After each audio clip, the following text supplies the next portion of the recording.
Salam, selamat bertemu kembali dalam channel kita, channel Lazarus ini yang akan kita gunakan untuk merenungkan Evangelium atau pemberitaan firman pada minggu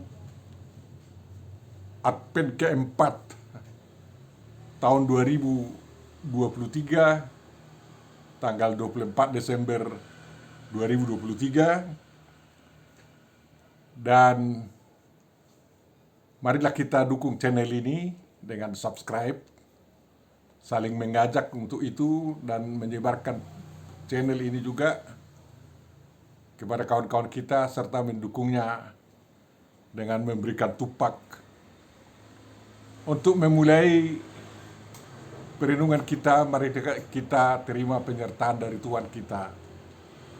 Damai sejahtera Allah yang melampaui segala akal budi manusia kiranya memelihara hati dan pikiran Bapak, Ibu, saudara-saudara yang terkasih.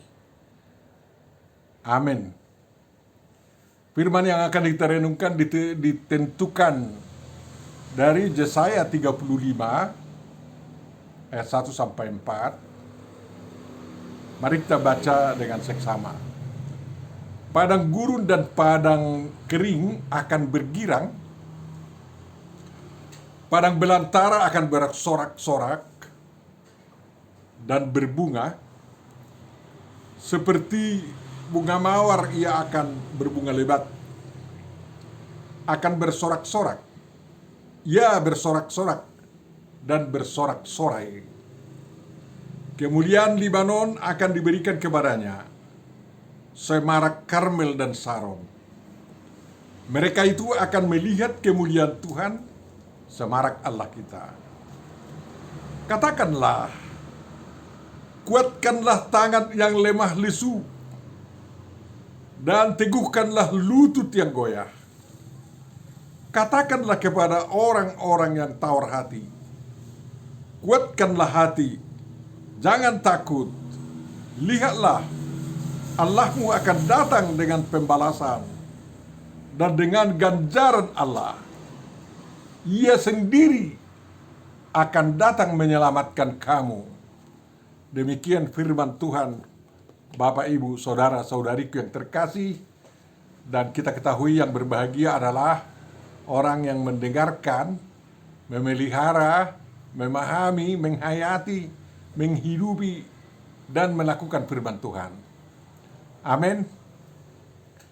Bapak, Ibu, saudara-saudaraku yang terkasih, 3 tahun yang lalu juga perikop ini sudah menjadi evangelium di kebaktian gereja di Indonesia ini pada Advent yang ketiga. Kita sekarang tinggal memakai perenungan mereka karena kita anggap berguna juga. Mudah-mudahan dalam video ini dapat kita katakan apa yang terbaik untuk kita ambil maknanya kepada kita, Bapak, Ibu, saudaraku yang terkasih. Jujur saja kita katakan bahwa perikop ini dipilih menjadi perikop pemberitaan firman pada minggu Advent keempat ini karena isinya menjanjikan penyelamatan, pemulihan umat Tuhan dengan kedatangan Tuhan secara langsung untuk melakukan tindakan penyelamatannya itu. Dan dihubungkan dengan masa penyambutan kedatangan Tuhan Yesus Kristus melalui kelahirannya di Bethlehem, dan itu dipercayai oleh Tuhan sebagai pemenuhan daripada nubuat proto Yesaya ini. Tuhan secara langsung datang untuk menyelamatkan umatnya, untuk memulihkan keadaannya. Mudah-mudahanlah kita dapat merasakan pemulihan yang dilakukan Tuhan dan penyelamatan yang dilakukannya itu kepada kita di zaman sekarang ini. Kalau orang-orang Kristen di Gaza pastilah sangat dekat dengan pengharapan ini. Karena apa? Mereka butuh keselamatan. Mereka butuh pertolongan. Kawan-kawan kita yang di Palestina itu banyak yang Kristen ya. yang dimusuhi oleh radikal Islam maupun dimusuhi oleh orang Israel karena perbedaan politik dan lain-lain. Mereka sangat berharap bahwa Tuhan datang memulihkan keadaan mereka. Setelah Gaza hancur sehancur-hancurnya. Dan orang Kristen di Gaza, di Palestina, diam 1000 bahasa mengenai keadaan itu. Mereka tidak mengatakan sikap yang bagaimana. Mereka hanya menginginkan kedamaian. Kedamaian entah siapapun yang memerintah di daerah itu. Yang bukan karena kehendak mereka berada menjadi penduduk Gaza, tetapi juga kehendak Tuhan. Kalau orang Israel menempur mereka, itu kehendak pemerintah Israel dan mengatakan memaui atau mematuhi perintah Tuhan bahwa orang-orang non-Israel harus dibasmi dari negeri yang diberikan Tuhan kepada mereka. Tetapi kenyataan harus mereka tahu juga, karena orang-orang Jebus tidak bisa mereka kalahkan di Yerusalem waktu itu. Tuhan mencabut keputusannya itu, ya, agar Israel tidak lagi menghancurkan bangsa-bangsa yang ada di sana, dan mereka harus belajar hidup berdampingan di satu tempat, bahkan di satu negara dengan mereka, seperti dilakukan oleh Raja Daud. Siapa yang mau menjadi satu negara dengan pemerintahan Israel Raya waktu itu, mereka tidak dimusuhi. Bahkan mereka berusaha sama-sama makmur. Tetapi kalau ada memang yang melawan pemerintahan Tuhan, yang dianggap itu sama dengan pemerintahan Daud, mereka dibasmi, ya. Jadi kita tidak ribut mengenai perang yang ada di Palestina sekarang ini atau di tanah Israel, tetapi kita melipat tangan untuk berdoa kepada Tuhan agar bangsa-bangsa yang bermusuhan sekarang di Palestina itu menemukan solusi untuk perdamaian dan hidup berdampingan, sama seperti Daud bisa hidup berdampingan dengan kaum Jebus di Yerusalem. Walaupun Yerusalem itu bisa diribut oleh Daud menjadi ibu kotanya. Karena kedamaian bukan ditentukan oleh wilayah, tetapi ditentukan oleh kepatuhan kepada Tuhan dan juga hati yang mau bersahabat untuk sesama manusia. Tuhan datang memulihkan keadaan mereka, pasti itu. Dan apa yang sudah hancur harus mereka bangun. Tetapi kita doakan agar Tuhan bertindak adil terhadap bangsa-bangsa yang sedang berperang di Timur Tengah itu. Agar percekcokan karena agama, karena perbedaan keagamaan, keberbedaan kepercayaan, mereka tinggalkan. Tetapi mereka mau meraih kehendak Tuhan yang paling agung, yakni kedamaian di seluruh bangsa-bangsa yang ada di satu daerah.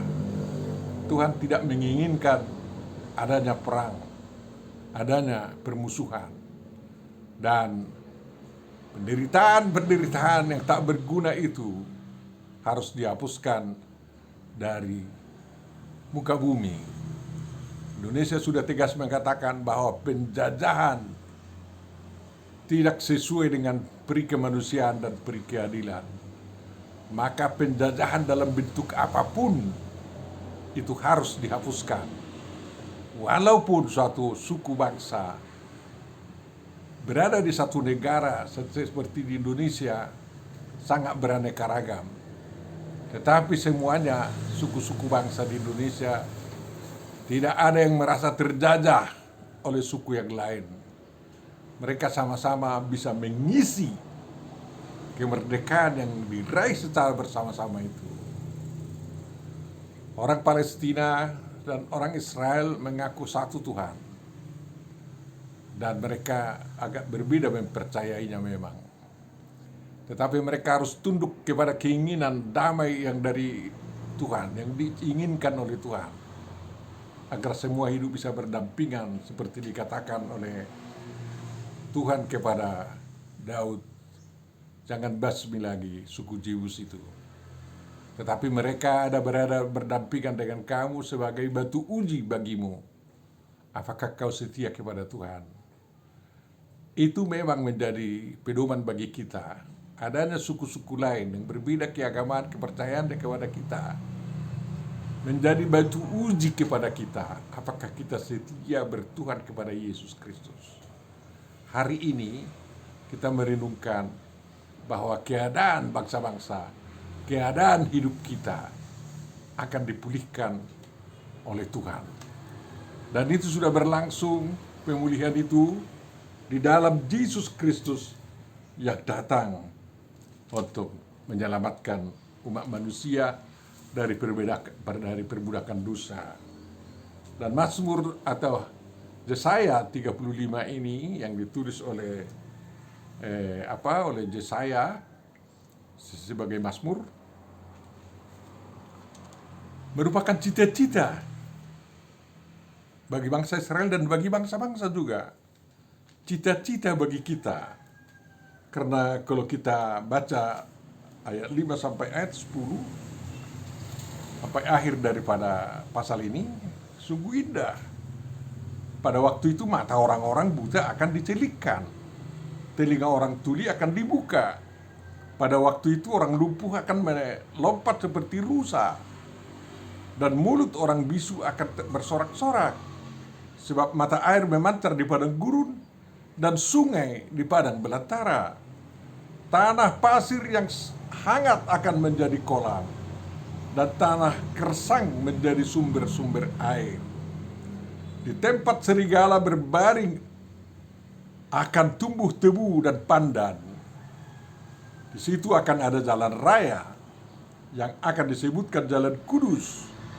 Orang yang tidak tahir tidak akan melintasinya.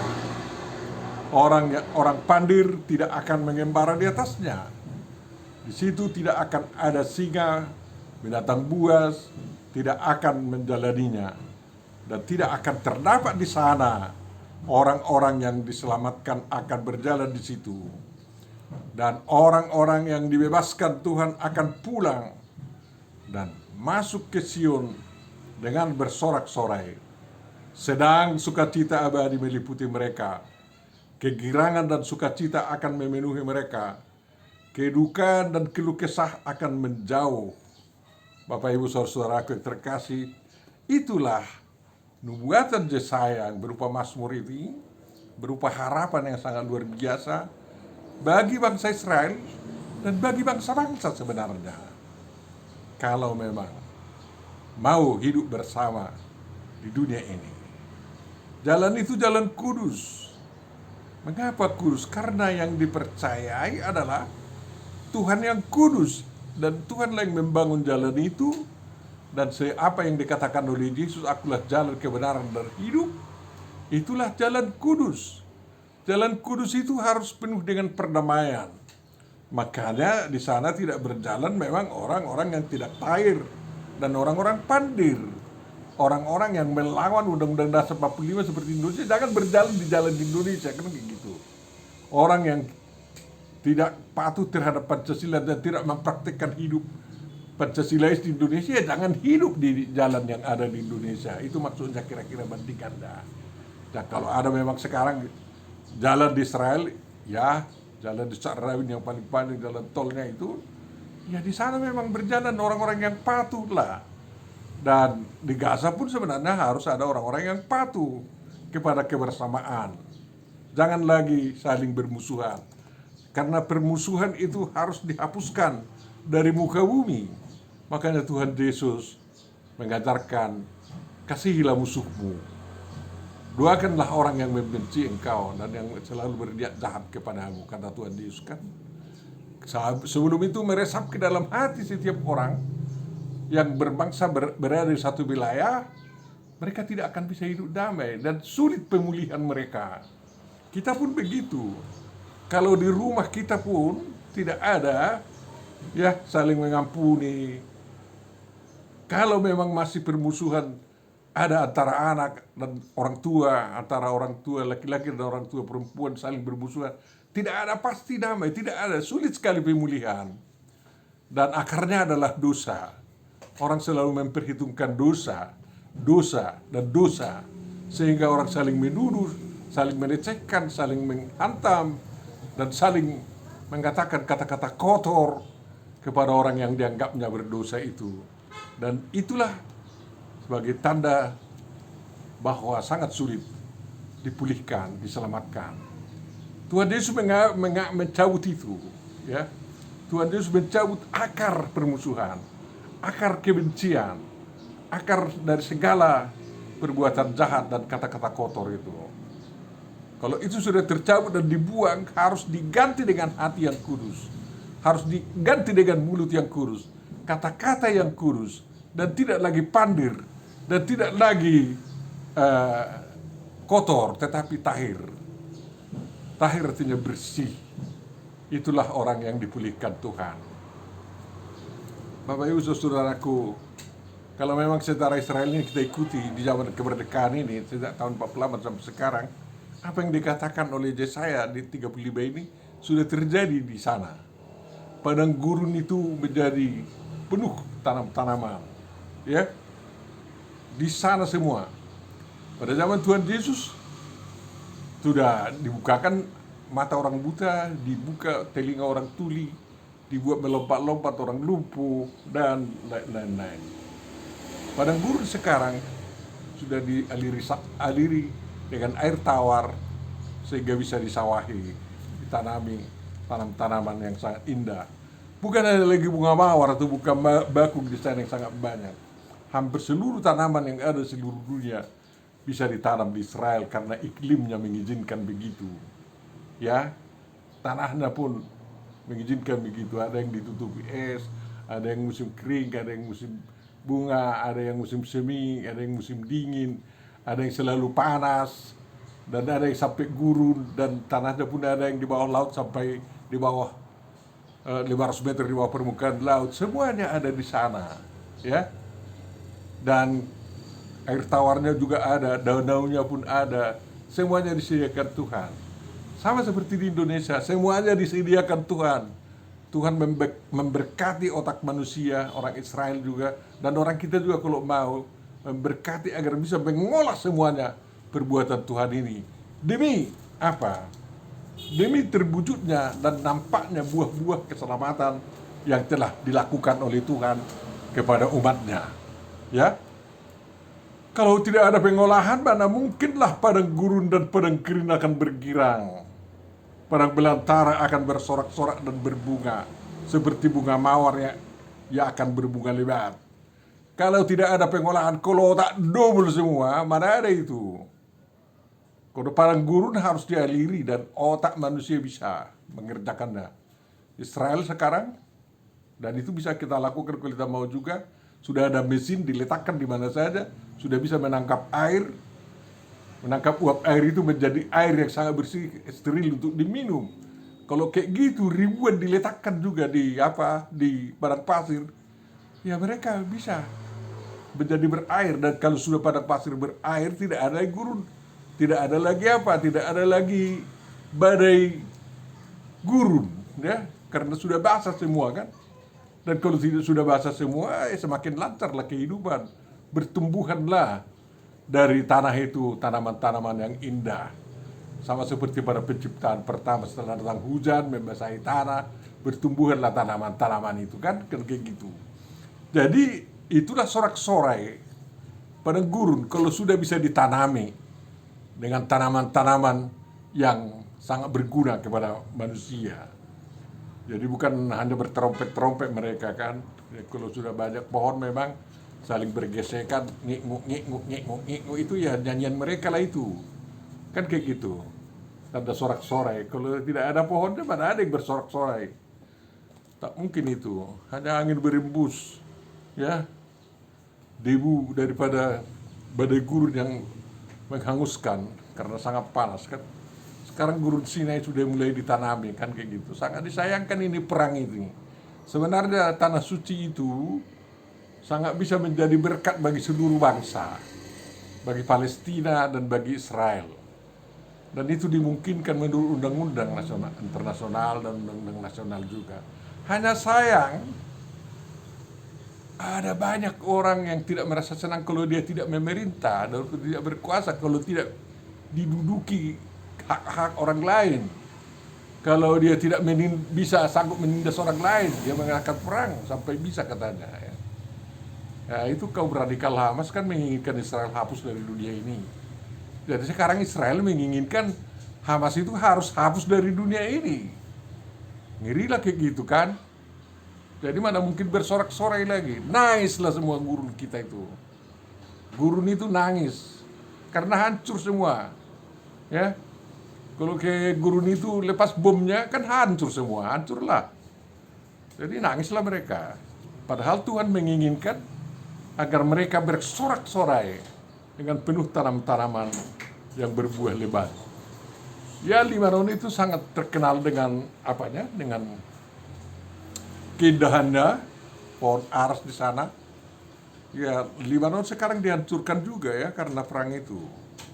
Padahal keindahan Lebanon itu harus pindah ke Israel. Ya. Keindahan dunia ini harus pindah ke Firdaus di Indonesia karena Indonesia terkenal sebagai Firdaus di daerah Khatulistiwa kan. Sangat disayangkan proyek food estate di Kalimantan tidak menjadi ramai dengan tanaman yang berguna. Ubi kayu pun tidak sanggup kita tanam. Ngiri juga itu. Jadi pada tanduslah itu, nangislah itu. Makanya siapapun nanti pemerintah itu harus dibuat bergembira, bersukacita dengan penuh tanaman yang sangat berguna untuk paru-paru dunia, untuk pangan, untuk dan lain-lain kan kayak gitu. Jadi agar kemuliaan Lebanon, kemuliaan Karmel, kemuliaan Saron, ya pindah ke negeri kita kan kayak gitu, ke negeri Israel itu, dan itu diusahakan mereka sampai sekarang kan. Makanya Israel itu mampu mengekspor buah-buahan ke seluruh dunia kan gitu, yang terbaik juga lah. Jadi itulah kemuliaan Tuhan kalau dunia ini mekar semua, jauh dari permusuhan, jauh dari perang, ya. Tetapi penuh damai sejahtera. Itulah kemuliaan Tuhan, bertanda kemuliaan Tuhan. Jadi kalau di rumah pun selalu ada perang mulut, perang hati, dendam, apa semua, itu penghinaan kepada Tuhan, bukan pemuliaan Tuhan. Makanya hentikanlah perilaku-perilaku saling membenci, saling menghina, saling melecehkan, baik di rumah tangga, di antara keluarga, baik di antara sesuku, baik di antara antar suku dan antar budaya dan Bapak Ibu saudaraku yang terkasih. Banyak di dunia ini orang-orang yang lemah, ya, lisu. Tidak semua orang-orang kuat. Tuhan menginginkan itu agar yang kuat bisa meneguhkan yang lemah dan yang lisu. Tidak semuanya dibikin kuat. Kalau sama-sama kuat nanti main hantam-hantaman itu semua. Karena Hamas dan Israel sekarang merasa kuat, makanya sama-sama kuat main hantam-hantaman kan. Jadi kalau ada memang yang kuat, yang lisu, yang lemah, ada yang kuat, ada tujuan baik daripada Tuhan kita. Agar yang kuat menolong yang lemah, yang lisu menopang mereka, dan yang lemah juga, yang lisu juga harus mau ditolong.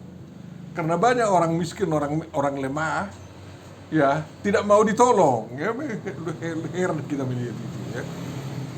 Jadi agar kaki tidak goyah. Mengapa perlu lutut tidak goyah?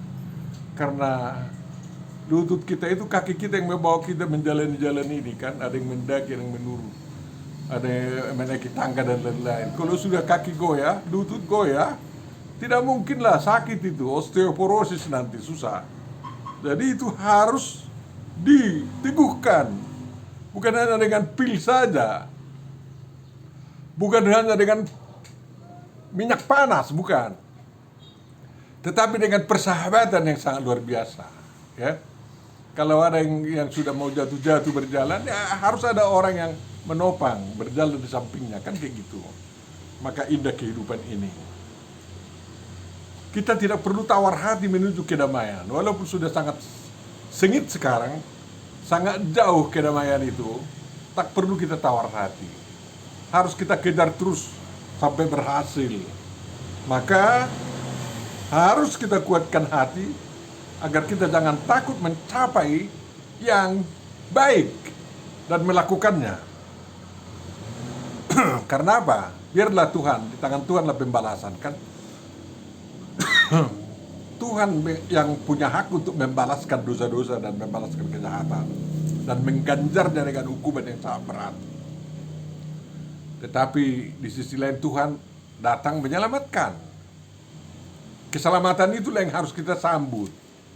Terutama masa-masa raya Natal ini harus kita persiapkan diri kita untuk menyambut keselamatan yang dianugerahkan oleh Tuhan. Jangan sia-siakan itu. Ya, bagaimana cara menyambut ya terserah kamu aja. Kalau kau ke gereja datang, jangan sia-siakan. Banyak orang datang ke gereja menjadi tidak berguna pulang. Karena apa? Mungkin dilihatnya di gereja seorang yang dia benci, sehingga tidak konsentrasi untuk ibadah. Akhirnya pulang kosong dia. Padahal kalau dikatakan, Tuhan sudah kuampuni dosanya, dia bisa konsentrasi dalam merayakan itu, kan? Merayakan menyambut kelahiran Tuhan Yesus Kristus itu. Jadi kalau kita biarkan ada yang mengganggu, ya mana mungkin kita berbahagia. Jadi agar bisa berbahagia, buang semua yang mengotori pikiran kita, ya, yang membawa kita jatuh ke dalam dosa. Buang itu, tapi ganti dengan kata-kata pujian, ya, kata-kata memberkati, kata-kata cinta, kata kasih pesu sayang. Itulah yang diajarkan oleh Tuhan kepada kita. Yakinlah Tuhan datang menyelamatkan kamu. Seberapa berat pun penderitaanmu, Tuhan bersedia, tetap bersedia. Anakku, putriku, mari ke sini, biar kutopang kau, katanya. Kalau tidak ada orang lain kawanmu berjalan, aku kawanmu berjalan, kata Tuhan, kan. Kalau kakimu sudah teluk-teluk, goyah, saya akan topang, katanya. Ya, minyak urut dari Tuhan kita itu sangat mujarab, Bapak Ibu Saudara, menyembuhkan semua penyakit hati, penyakit tubuh dan lain-lain, memberikan semangat yang sangat luar biasa. Raihlah itu, dekatkan dirimu kepada Tuhan. Dan kalau kamu boleh temukan, terus cari Tuhan, karena Tuhan kita itu adalah kehidupan dan masa depan yang sangat terindah. Apabila kita bersama Tuhan, semua dunia ini dapat kita rubah menjadi dunia yang penuh berkat, bukan hanya untuk kita, tetapi juga untuk semua orang yang ada di dunia. Tuhan memberkati kita semua. Selamat hari Natal, selamat Advent, Bapak Ibu Saudaraku terkasih. Mari kita berdoa. Tuhan Bapa Surgawi, terima kasih atas sentuhan firman-Mu. Kiranya kami dapat semakin memahaminya dan menghayatinya maupun hidup di dalam perintah firman-Mu. Negara kami serahkan kepada masyarakat kami agar hidup rukun dan damai. Selamatkan mereka semua, Tuhan. Jangan sampai ada yang ketinggalan. Dan bukakan hati mereka dan mata mereka untuk melihat anugerah keselamatan yang telah Kau anugerahkan itu, sehingga mereka turut bersyukur. Dan kalau mereka turut bersyukur, pasti kedamaian terjadi. Tidak ada perang di antara kami yang berbeda-beda ini, karena anugerah-Mu adalah perbedaan dalam segala hal di tengah-tengah bangsa kami. Sempurnakan doa kami, Tuhan. Kami mohon dalam Yesus Kristus Tuhan kami. Amin.